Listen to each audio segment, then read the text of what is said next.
1983년 5월 5일, 그때 저는 대학 2학년이었습니다. 5월 5일 쉬는 날이지만 중간고사 기간이어가지고 도서관에서 열심히 공부를 하고 있었습니다. 그 옆에 있던 한 학생이 아마 라디오로 음악을 들으면서 공부하려고 이렇게 음악을 듣다가 라디오에 들려오는 어마어마한 뉴스를 듣고 놀래가지고 이걸 이 도서관에 있는 학생들에게 다 알려야겠다는 사명감으로 이어폰을 빼고 라디오를 크게 틀었습니다. 그때 라디오에서 울려 퍼지는 소리가 뭔가 하면 지금은 실제 상황입니다. 공습 경보를 발령합니다. 지금은 실제 상황입니다. 공습 경보를 발령합니다 하고 막 왱왱왱 하는 소리가 막 들렸습니다. 여러분, 공습 경보는 적기가 내려와서 포탄을 떨어뜨릴 때 내리는 경보입니다. 학생들이 전부 놀래가지고 우리 큰일 났다, 전쟁 난 거 아니야?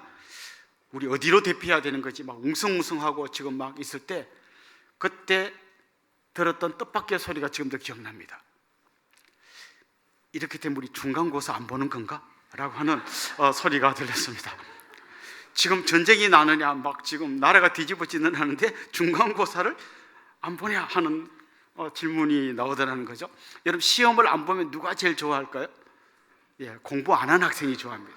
대신에 제일 안타까운 학생은 공부를 열심히 하는 학생은 오히려 안타까워할 거예요.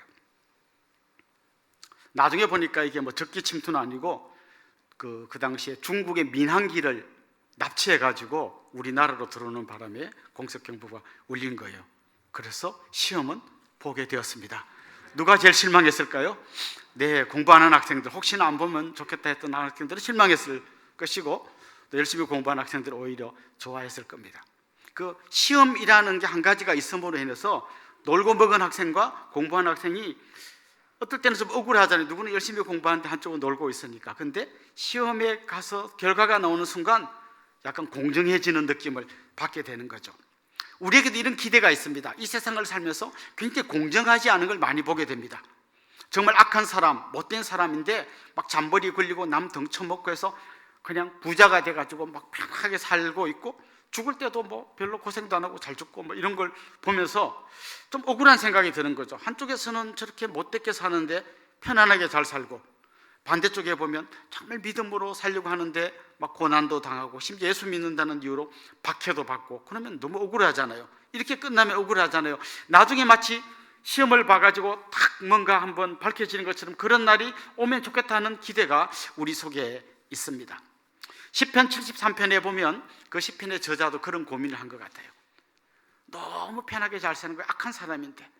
그리고 저 인간은 죽을 때 진짜 고생하면 좋겠지. 웬걸? 아주 편안하게 죽는 거예요. 그래서 이 시인이 하나님 앞에 가서 이렇게 따집니다. 하나님, 이게 뭡니까? 이러면 너무 불공평하잖아요. 이렇게 따지다가 그 시편 73편 이제 마지막 쯤에 가보면 이 시인이 기도하는 중에 깨닫습니다. 그리고 이렇게 고백합니다. 하나님의 성소에 들어갈 때에야 그들의 종말을 내가 깨달았나이다. 주께서 참으로 그들을 미끄러운 곳에 두시며 파멸에 던지시니 그들이 어찌하여 그리 갑자기 황폐되었는가 놀랄 정도로 그들은 전멸하였나이다. 시편의 저자가 깨달은 이 진리가 뭔가 하면, 언젠가 마치 시험을 봐서 결과를 딱 보여주는 것처럼 우리 인간들이 이 땅에서 어떻게 살았는지를 다 드러내는 날이 온다는 거예요. 그리고 이 땅에서는 편안하게 살다가 죽었을지 몰라도 아주 전멸되는 그런 날이 온다는 거죠. 그 날이 언제일까요? 그 날이 바로 주님께서 다시 재림하시는 날이에요. 주님이 다시 오시는 그때, 재림하실 그때가 이때까지 이 땅에서 불공정하게 진행됐던 모든 것들이 다 바로잡히는 날이에요. 악하게 살면서 잘 살아갈 것처럼 보였던 사람이 그날에 가면 하나님의 엄중한 심판을 받게 될 것입니다. 반대로 이 땅에서 정말 믿음으로 살려고 하다가 온갖 박해를 받고 고난을 당한 그런 성도들은 그날 주님의 위로를 받고 주님이 그들의 눈에서 눈물을 닦아주실 것입니다.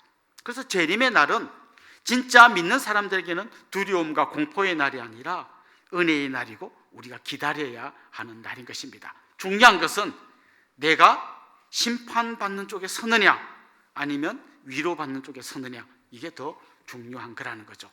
오늘 우리가 굉장히 긴 말씀을 읽었는데요, 사실은 거의 같은 주제가 여러 가지 다양한 비유로 설명되고 있습니다. 첫 번째 우리가 한번 생각해야 될 것은 오늘 본문에서 제일 중요한 한 가지 키워드를 뽑으라고 한다면 깨어 있으라라는 말입니다. 깨어 있다는 말이 뭘까요? 깨어 있는 이 이야기를 하면서 깨어 있는 사람은 지혜로운 사람, 깨어 있지 아니한 사람은 미련한 사람이라고 이야기합니다. 그럼 깨어 있는 사람, 지혜로운 사람은 누군가? 징조를 보고 깨닫는 사람이 지혜로운 사람이에요. 무슨 말인가 하면 지금 되어지는 상황을 보면서 아, 주님 오실 날이 가까워지고 있구나, 이걸 아는 사람이 지혜로운 사람인 거죠. 오늘 본문에 보면 무화과 나무의 비유가 나옵니다. 무화과 나무는 이제 늦봄이 되면 잎사귀를 새로 내기 시작합니다. 그러면 무화과를 늘 보던 사람은 아는 거죠. 무화과가 잎사귀를 새로 내는 걸 보면 아, 이제 곧 여름이 되겠구나. 이거는 자연의 그 이치를 아는 사람은 너무나 당연히 아는 거죠. 그것처럼 재림의 징조가 보이면 아, 주님 오실 날이 가까워지는구나, 이렇게 알아야 된다는 거죠. 재림의 징조, 우리 지난주에 말씀드렸습니다마는 예수님 때부터 재림할 때까지 계속 이런 징조가 나타나는데 재림의 날이 가까워질수록 간격이 좁아지고 강도가 세진다, 이렇게 말씀드렸습니다. 기근, 지진, 전쟁, 환난과 박해, 거짓 그리스도, 거짓 선지자의 출현, 온 세상에 복음이 전해지는 것, 이런 것들이 점점 더 강해지고 주기가 짧아지면서 주님의 재림이 가까이 온다는 걸 알게 된다는 거죠. 저는 이 무화과 나무의 비유를 조금 더 설명드리고 싶은데요, 무화과 나무의 비유는 복잡하지 않습니다. 단순합니다. 새로운 잎사귀가 나오면 여름이 가까이 온 걸 아는 것처럼 징조가 보이면 재림이 가까이 온 걸 알아야 된다, 이렇게 알면 됩니다. 여러분, 비유를 해석할 때는요, 그 비유에서 한 가지 중요한 초점, 모노 포커스를 찾아내야 됩니다. 거기에서 너무 다양한 걸 찾아내면 그건 비유를 잘못 해석하는 겁니다. 비유의 한 가지 초점을 찾아내지 않고 여러 가지 것을 찾아내는 것을 풍류라고 합니다. 풍류로 해석하면요, 굉장히 심오한 해석을 하는 것 같지만 한마디로 말하면 엉터리 해석을 하게 되는 거예요. 예를 들면 여러분, 제가 우리 아들이 어릴 때 아빠 얼만큼 좋아했더니 이만큼 좋아요 했다고 제가 얘기했다고 합시다. 그럼 여러분 어떻게 알아들으면 됩니까? 아들 아빠를 엄청 좋아했구나, 이렇게 알면 되는데 이걸 심오하게 해석하면 어떻게 될까요? 여기서 10이라는 숫자는 뭘 의미하는 걸까? 왜 발가락이 아니고 손가락일까? 그리고 손가락에 있는 이 마디 28개는 무슨 뜻일까? 이렇게 해석하면 뭐라고 해야 돼요? 정신 차리세요, 이렇게 해야 됩니다. 나는 그런 의미로 한 게 아니라 많이 좋아한다, 요 한 가지를 말한 건데 거기에 막 손가락 몇 개, 발가락 몇 개, 뭐 마디가 몇 개, 이런 걸 많이 한다고 좋은 게 아니라는 거죠. 그거는 이단들이 좋아하는 해석의 방법이에요. 그래서 뭐 신천지나 하나님의 교회 이런 데 보면 비유 해석을 되게 많이 합니다. 근데 잘 들여다보면 그들은 그 비유가 말하고자 하는 한 가지 모노포커스, 한 가지 의미를 찾지 않고 온갖 걸 거기 자꾸 갖다 붙여요. 예를 들면 이런 겁니다. 오늘 이 무화과 나무의 비유를 이렇게 해석하는 이단이 있습니다. 지금부터 제가 말하는 거는 이단이 말하는 거니까 헷갈리지 말고 잘 들으세요. 무화과는 이스라엘을 상징한다. 그리고 무화과에서 새로운 잎사귀가 나온다는 것은 1948년 이스라엘의 독립을 상징한다. 그렇기 때문에 예수님이 언제 오시는가는 1948년하고 연관이 있는 거예요. 이 1948년에다가 또 저 다니엘서에서 본 뭐 한때와 두때와 반때 이걸 계산해 가지고 다 가면 몇 년 몇 월에 예수님 오신다, 이렇게 계산해 내는 거예요. 와, 놀랍지 않아요? 예, 이런 거는 듣지도 말고 고민하지도 말고 이거 이단이구나, 이렇게 생각하면 되는 거예요. 하나님의 교회에서는 이것도 이단입니다. 이렇게 해석합니다. 무화과 나무의 잎사귀가 나오는 건 1948년 이스라엘의 독립, 요까지는 똑같아요. 그런데 그 해가 하나님의 교회에 교주였던 안상홍이 30살이었는데 그 해에 세례를 받았대요. 그래서 어떻게 이어붙이는가 하면 예수님이 30살에 세례를 받으셨는데 안상홍도 30살에 세례를 받았는데 그때가 무화과 나무 잎사귀가 나오는 1948년 요때이기 때문에 이분이 바로 예수다, 이렇게 이제 설명하는 거예요. 조금 상식 있는 사람은 듣는 순간 뭐야? 이렇게 해야 정상이잖아요. 근데 와, 심오하다. 어떻게 이렇게 말씀을 잘 쪼개나? 이건 잘 쪼개면 안 됩니다. 절대 이런 말씀 잘 쪼개면 안 되고 그냥 하나의 의미, 무화과 잎사귀가 나오면 여름이 가까이 온다, 이거 알아먹는 것처럼 재림의 징조가 나타나면 주님이 오실 날이 가까워진다, 이렇게 알면 되는 겁니다. 만약 이 무화과 나무의 이 이야기를 그냥 현대식으로 만약 우리가 알아먹기 쉽게 좀 재해석한다면 이렇게 이야기하는 것과 비슷해요. 아빠가 저 외국에 한 몇 달간 이제 일하러 가야 됩니다. 막 4살짜리 아들이 막 울면서 아빠 언제 와? 막 이렇게 합니다. 그때 아빠가 10월 달에 와. 얘가 10월 달이 뭔지 몰라요. 그래서 아빠 이렇게 이야기합니다. 저 밖에 저 나무 있지? 저 나무가 지금은 녹색인데 저게 노란색으로 싹 바뀌면 그때 좀 되면 아빠가 올 거야. 이렇게 말해줍니다. 자, 그러면 이제 노란색으로 막 바뀝니다. 그럼 애가 어떻게 해야 정상입니까? 와, 아빠 올 날이 가까웠다. 이제 곧 아빠가 오시겠구나. 이러면 정상이에요. 근데 이러면 어떨까요? 큰일 났다. 그동안 내가 엄마 말도 안 듣고 뺀질거렸는데 아빠 없나 죽었다. 이건 뭔가 비정상이잖아요. 주님이 오실 날이 가까이 온다 했을 때 우리 마음속에 너무 좋다. 주님 빨리 오세요. 이래야 정상인데 큰일 났다. 막 지구에 종말이 오고 막 하도 이 유튜브 이상한 걸 많이 봐가지고 막 핵전쟁이 일어나고 막 그래서 뭐 이란과 뭐 소련이 뭐 어떻게 싸우고 뭐 온갖 소설 그런 걸 너무 많이 봐가지고 이제 죽었다. 막 이렇게 하는 거는 굉장히 주님의 재림을 잘못 이해하고 있는 거죠. 우리는 주님의 재림이 가까이 온다는 걸 깨달을 때마다 주님 빨리 오시면 좋겠습니다. 마라나타, 아멘, 주 예수여 오시옵소서, 그 초대교회 성도들이 기다렸던 것처럼 그런 마음으로 재림을 기다리면 좋겠고요. 주님이 재림하셔서 오는 그날 기다릴 뿐만 아니라 이 예배 중에도 영적으로 임재하실 그 주님을 마라나타 오시옵소서 주님 기다리는 그런 마음으로 예배를 드리면 좋겠습니다. 자, 그럼 이제 주님이 가까이 온다는 걸 그 징조를 보고 알았어요. 그럼 이제 성도들의 자세는 뭔가 하면 한마디로 말하면 깨어 있어야 한다는 거죠. 24장 42절에 보면 이렇게 말씀하십니다. 그러므로 깨어 있으라.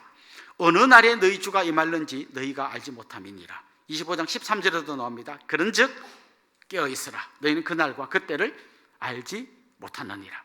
깨어 있어야 되는 이유는 뭔가 하면 그날과 그때가 정확히 언제인지 모르기 때문입니다. 만약에 정확히 알면 머리가 잘 돌아가는 사람은 그냥 그 마지막 순간까지 내 멋대로 살다가 딱 막판에 정신 바짝 차리고 주님의 재림을 맞으면 되겠다 잔머리를 굴릴 텐데 그날이 언제인지 모르기 때문에 오늘일 수도 있고 내일일 수도 있고 지금 예배 중일 수도 있고 집에 갈 때일 수도 있고 항상 깨어 있으라고 그렇게 이야기하는 거죠. 그러면서 좀 더 이 비유를 강화하기 위해서 도둑 비유를 듭니다. 도둑이 집에 들어올 때 주인에게 편지를 보내서 몇 날 몇 시에 가겠다고 편지하고 들어온 도둑은 없습니다. 그냥 언제 올지 몰라요. 그래서 혹시 오늘 도둑이 올지 모른다고 생각하고 지키는 주인은 언제 올지 모르니까 정신 차리고 지켜야지 그냥 대충 요때쯤 오겠지 하다가는 도둑 맞기 딱 좋다는 거죠. 그러니까 깨어 있어야 된다는 거죠. 그럼 깨어 있는 게 도대체 구체적으로 뭐냐? 그 25장에 보면 10처녀 비유가 나옵니다. 기름을 준비한 5처녀와 기름을 준비하지 못한 5처녀가 나옵니다. 그런데 이 비유를 잘 보면요, 이 10명의 처녀가 신랑이 생각보다 더디 오니까 전부 다 졸며 잤다고 되어 있어요. 분명히 잤습니다. 그런데 그 중에 5명은 보라 신랑이로다 라고 외칠 때 정신을 차리고 신랑을 맞으러 등불을 켜고 나갑니다. 그런데 5명은 기름이 준비되어 있지 않아서 등불을 켜지 못하고 나갔다가 나중에 결국 그 잔치집에 들어가지 못하죠. 자, 여기 잘 보면 기름을 준비한 이 5처녀는 어떤 상황인가 하면 깨어있는 사람이라고 설명하는 거예요. 분명히 잤는데 깨어있다고 이야기합니다. 그러니까 여기서 깨어있다는 말은 잠 안 자고 정신 차리고 있으라는 얘기는 절대 아니겠죠. 잠을 자지만 깨어있는 사람이 될 수 있는 거죠. 40절과 41절 한번 읽어봅시다. 그때에 2사람이 밭에 있음에 한 사람은 데려가고 한 사람은 버려둠을 당할 것이요 2 여자가 맷돌질을 하고 있음에 한 사람은 데려가고 한 사람은 버려둠을 당할 것이니라. 자, 여기 보면 깨어있다는 게요, 옛날에 우리 이거 일제시대 때 또 그것도 사이비 종파 이런 사람들은 주님 재림하는 날을 정해놓고 전부 다 산에 올라가서 흰옷 입고 기도하면서 기다렸어요. 깨어있다는 게 마치 산에 올라가서 흰옷 입고 기다린 것 같은 이런 거라고 생각하면 안 된다는 거죠. 방금 읽은 말씀에 보면 2사람이 밭에 있었어요. 밭에서 일하고 있었어요. 2사람이 맷돌질하고 있었어요. 그 중에서 한 사람씩은 주님의 부름을 받고 갔어요. 그들은 깨어있는 사람이었어요. 맷돌질을 했지만 깨어서 맷돌질한 사람이에요. 한 명은 같이 맷돌질 했지만 그 사람은 깊은 잠을 자면서 맷돌질 한 사람이에요. 두 사람이 밭에서 일했는데 한 명은 깨어서 밭에서 일을 했어요. 그중 한 명은 같이 일했지만 그는 잠을 자고 있었어요. 좀 더 이제 의미를 깊이 생각해 보기 위해서 우리가 고민해야 될 건 이런 거죠. 단지 깨어 있으라는 말은 그냥 막 교회에 오거나 막 기도하고 이런 것만을 이야기하는 게 아니라 우리의 모든 삶의 전 영역에 이 깨어 있음이 있어야 된다는 거죠. 만약 교회에 오는 거 이런 것만 깨어 있는 거라면 평일날 주님 오시면 상당히 우리는 곤란해지잖아요. 예. 다행히 막 새벽기도 나왔는데 그때 주님 오시면 막 딱 좋은데 그때 막 널브러서 자고 있는데 주님이 오신다거나 뭐 우리 어릴 때 그런 얘기 많이 들었어요. 주님이 수요 예배 때 비 오는 날 수요 예배 때면 당황하겠다. 근데 집에 있는데 그때 주님 오시면 그날 교회 안 온 사람은 다 지옥 가나요? 그렇지 않습니다. 안 와도 된다고 거꾸로 들으시면 안 됩니다. 그러니까 이걸 너무 종교적인 어떤 행위를 하는 게 깨어있는 거라고 생각해서는 안 된다는 거예요. 밭에서 일을 하기도 하고 맷돌을 돌리기도 할 수 있다는 거죠. 좀 더 구체적으로 보면 그 열천의 비유에 보면 기름을 준비하라고 되어 있잖아요. 똑같이 등을 갖고 있는데 기름을 준비한 사람은 주님이 오실 때 등불을 켜고 나가서 신랑을 맞았고, 기름을 준비하지 못한 사람은 기름 사러 간 사이에 그만 잔치집의 문이 닫혀버렸습니다. 그래서 아무리 문을 두드려도 문이 열리지 않습니다. 문이 닫힌다는 비슷한 이야기가 노아의 방주 비유에도 나옵니다. 노아의 방주 때 그런 일이 있었잖아요. 그 전에 노아가 방주를 지을 때 사람들을 초대했지만 아무도 오지 않았죠. 비가 오고 문이 닫히고 나니까 홍수가 나고 사람들이 다 또 내려가고 죽는데 아무리 문을 두드려도 열리지 않았어요. 문이 닫힐 날이 온다는 거죠.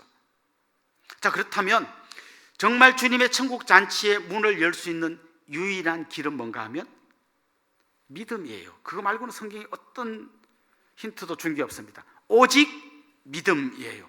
다른 길은 없습니다. The way, 오직 외길, 그 길밖에 없어요. 내가 곧 그 길이요라고 말씀하신 예수님을 믿는 길만이 우리가 예수님의 천국 잔치에 들어갈 수 있는 유일한 길이에요. 그렇다면 지금 여기에 많은 분들이 등을 준비하고 있는데 만약에 믿음이 없이 이 자리에 앉아 있다면, 아유 목사님 저는 몰라요, 그냥 가정의 평화를 위해서 나온 거지, 아유 저는 몰라요, 와서 힐끗힐끗 핸드폰 보고 그냥 한 시간을 잘 때우면 가정의 평화가 온다고 생각하고 오신 분들이 혹시 계시다면 여러분은 기름을 준비하지 못한 사람하고 같아요. 이왕 교회에 왔으면 주님 저에게 믿음을 주십시오. 예수 그리스도의 그 보혈만이 저를 살릴 수 있습니다. 예수님을 믿는 길만이 제가 주님 앞에 갈 수 있는 유일한 길임을 들었으니 주님 제 마음속에 믿음을 주십시오. 예수님 나를 위해 죽으시고 나 대신 십자가에 못 박히시고 피 흘려 고난 받으셔서 내가 받을 모든 심판을 대신 받아 주셨다는 걸 믿을 때, 그때 나는 천국 잔치에 들어갈 수 있는 사람, 그 등에 기름을 준비한 사람이 될 수 있다는 것이죠. 그런데 저는 여기서 한 걸음 더 나아가야 된다고 생각해요. 우리가 예수님을 믿는다는 것은 예수님을 나의 구세주로 믿을 뿐만 아니라 내 인생의 주인으로 모시는 거예요. 이거는 예수님이 나를 위해 죽었다는 그 감격을 경험한 사람이 당연히 가야 할 길이에요. 예수님이 내 인생의 주, 그동안 내가 내 인생의 주인이었지만 이제는 예수님이 내 인생의 주인이고 그분을 주인으로 모시는 게 너무 감격스럽고 기쁜 거예요. 우리는 이제 장로교 교인들이잖아요. 장로교 교인들이 믿는 아주 중요한 교리 중에 견인의 교리가 있습니다. 이건 뭔가 하면 한 번 믿은 사람은 끝까지 간다, 절대로 그게 흔들리지 않는다, 구원의 확신의 교리가 있습니다. 당연히 우리 모두가 믿고 있는 것이죠. 그런데 이 견인의 교리를 잘못 악용하는 사람들이 있습니다. 한 번 믿으면 절대 안 흔들린다고 그랬지? 나 믿어? 근데 좀 놀다 올게. 그래서 나가서 온갖 나쁜 짓을 다 하면서도 너 그러면 지옥 가? 아니요, 나 믿고 있어. 나는 이미 천국에 티켓을 확보해 놓고 있어. 딴소리 하지 마 라고 악용하는 사람들이 있어요. 이걸 제일 악용해서 이단으로 정죄된 무리가 구원파예요. 그러니까 우리가 구원의 확신을 갖는 건 너무나 당연하고 좋은 일이지만 이게 이렇게 악용되면 안 돼요. 그런데 진짜 믿는 사람은요, 예수님이 내 죄를 대신해 돌아가신 걸 믿는 사람은 그분을 주인으로 모시게 되어 있어요. 그분을 주인으로 모시면 절대로 그렇게 잔머리를 굴리고 딴짓을 할 수가 없어요. 그래서 오늘 본문이 이야기하는 거는요, 진짜 주님 오실 재림을 준비하는 사람에게 필요한 두 가지를 말하는, 하나는 믿음이고 또 하나는 충성이에요. 이 충성은 어디서 오는 거냐 하면, 내가 종이고 예수님이 나의 주인이기 때문에 충성이라는 말이 오는 것이죠. 45절 말씀 한번 봅시다. 같이 읽어봅시다. 충성되고 지혜 있는 종이 되어 주인에게 그 집 사람들을 맡아 때를 따라 양식을 나눠줄 자가 누구냐? 주님 지금 물어봐요. 누구냐? 그때 저는 여러분이 대답하면 좋겠어요. 주님, 제가 그렇게 한번 충성된 종으로 살겠습니다. 대답하면 좋겠어요. 이 비유에도 이 이야기가 이어집니다. 주인이 중간 관리자쯤 되는 종을 불러가지고, 내가 멀리 갔다 올 테니까 그때까지 이 종들 먹을 것도 딱 때를 따라 주고 잘 관리해라 하고 갔어요.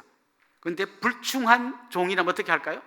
주인이 멀리 갔으니까 이게 웬 기회냐 해가지고 술 먹고 막 자기 밑에 종들 막 때리고 막 난폭하게 하면서 엉망진창으로 하고 있단 말이죠. 그때 주인이 갑자기 온다면 이 종은 충성되지 못한 종이 되겠죠. 근데 주인이 보든 안 보든 정말 주인이 시킨 대로 종들에게 먹을 걸 때를 따라 잘 나눠주고 잘 관리하고 있다면 이 사람은 충성된 종이 될 것입니다. 무슨 말인가 하면, 주님의 재림을 준비하는 사람, 깨어있는 사람은 저 산 위에 흰 옷 입고 올라가서 기도하라는 말이 아니라 주님께서 자기에게 맡기신 사명을 충성되게 감당하면서 사는 거예요. 근데 그 사명 중에는 예를 들면 교회에서 맡은 직분도 중요한 사명이잖아요. 우리 장로님, 안수 집사님, 권사님, 서리 집사님 이런 분들 맡은 사명을 잘 감당하며 사시는 거예요. 특별히 저는 순장이나 교사들이 하는 일 중에 하나가, 오늘 본문에서 주님 말씀하신 것처럼 종들에게 때를 따라 양식을 나눠주는 일, 이게 저는 순장님과 교사들이 하는 일이라고 생각해요. 주님의 그 풍성한 생명의 양식을 우리 학생들에게, 우리 순원들에게 나눠주는 이런 삶을 살아야 하는 거죠. 순장과 교사들만 그런 일을 하는 거 아닙니다. 부모님들은 자기 자녀들에게 정말 충성된 그리스도의 종으로서 밥 차려주고 생명의 양식으로 먹여서 이 아이들을 믿음으로 세우는, 이게 부모인 우리가 하나님 앞에서 충성되게 감당해야 될 사명인 거예요. 그런 의미에서 자녀를 키우는 것은 힘든 건 맞지만 절대 독박, 육아 이런 건 아니에요. 저는 우리 그리스도인들은 그런 용어를 안 쓰면 좋겠어요. 이건 독박, 육아가 아니에요. 하나님께서 나한테 사명을 주신 거예요. 목사가 앞에서 설교하는 거 이것만 사명이 아니라, 엄마가 아이를 키우고 이 아이에게 먹을 걸 주고 이유식을 만들어주고 이 아이에게 말씀을 가르쳐서 믿음으로 세우는 거, 이것도 하나님께서 맡기신 너무나 중요한 사명이에요. 우리가 이 사명을 충성되게 감당하는 것, 그게 바로 재림을 준비하는 깨어있는 삶하고 연결되는 거예요. 물론 그 바탕에는 믿음의 반석에 굳게 서서 자녀를 믿음으로 잘 키우는 거, 이게 재림을 준비하는 거라는 거예요. 산 위에 올라가서 흰옷 입고 가는 게 아니라 이런 게 필요하다는 거죠. 그리고 앞에서 말씀드렸잖아요. 맷돌질하는 거, 이게 재림하고 무슨 관계가 있습니까? 그런데 맷돌질하는 그 사람도 이 일이 주님께서 내게 맡기신 사명이라 생각하고 맷돌질하는 그 사람은 재림을 준비하는 사람이 되는 거예요. 집에 맷돌이 없어 고민하시는 분, 지금 우리도 돌릴 게 많습니다. 세탁기도 돌려야 하고요, 전자레인지도 돌려야 합니다. 이게 주님 오실 그날을 기다리면서 깨어있는 사람이 하는 행동일 수 있다는 거예요. 그러면 똑같이 세탁기를 돌릴 때 아유 못 살아, 막 웬 빨래가 이렇게 많아, 막 한 번 입고 또 벗어놓고 그냥 내가 못 살아, 이렇게 하는 게 아니고, 정말 이 빨래를 하는 이게 주님이 맡기신 사명이라 생각하고, 주님 정말 이 빨래를 깨끗이 빠는 것처럼 내 마음도 깨끗한 마음으로 주님 앞에 서기를 원합니다, 이런 기도하는 마음을 하면 그 사람이 깨어서 재림을 준비하는 사람인 거예요. 밭에서 일하는 거, 이것도 재림을 준비한 사람이 해야 되는 일인 거죠. 똑같이 밭에서 일했는데 한 사람은 데려가고 한 사람은 버려뒀잖아요. 여러분이 직장 가서 일하시는 것도 이것도 주님께서 내게 맡긴 사명이라 생각하고 일을 해야 된다는 거예요. 교회 일만 사명이 아니라 직장에서 하는 일도, 농부가 밭에서 농사를 짓는 일도, 회사에 가서 업무를 보는 일도 전부 다 하나님이 내게 맡긴 사명이라는 거예요. 사장님이 보든지 안 보든지 나는 정말 주님께서 맡기신 일을 하는 마음으로 충성되게 감당하는 것, 이게 바로 재림을 기다리는 깨어있는 성도가 해야 할 일이라는 거예요. 그런데 일을 하면서도, 밥을 하면서도, 빨래를 하면서도, 아이를 키우면서도 정말 주님으로부터 받은 사명이라 생각하는 그 사람이 있는가 하면 그냥 먹고 살려니까 어쩔 수 없이 그냥 투덜대면서 욕하면서 억지로 한다면 거기에는 우리가 설 자리가 별로 없는 것이죠. 말씀을 한번 정리해 봅시다. 어떤 징조가 보인다면 전쟁, 기근, 지진, 그리고 거짓 그리스도, 거짓 선지자가 출현하고 한편으로 복음이 온 땅에 전파되고 있는 게 보인다면 주님이 가까이 올 날이 가까웠다는 걸 알아야 합니다. 그리고 그걸 알았다면 그 사람은 깨어서 주님 오실 날을 준비해야 합니다. 어떻게 깨어서 준비해야 합니까? 한편으로는 믿음의 반석 위에 굳게 서서 정말 기름을 준비한 다섯 처녀처럼 믿음의 반석 위에 굳게 서야 합니다. 동시에 예수 그리스도를 나의 주인으로 모시고 그분에게 충성을 다해야 하는데 그 충성은 단지 교회일 뿐만 아니라 내게 맡기신 모든 일에서 충성을 다하며 주님 오실 날을 기다려야 한다는 것이죠. 내일 지구의 종말이라도 나는 한 그루 사과나무를 심겠습니다 라고 하는 이 고백이야말로 진짜 주님의 재림을 기다리는 성도들의 고백이 되어야 할 줄로 믿습니다. 여러분 한 분 한 분이 그런 마음으로 깨어서 주님의 재림을 준비하는 진정한 믿음의 사람이 될 수 있기를 주님의 이름으로 축원합니다.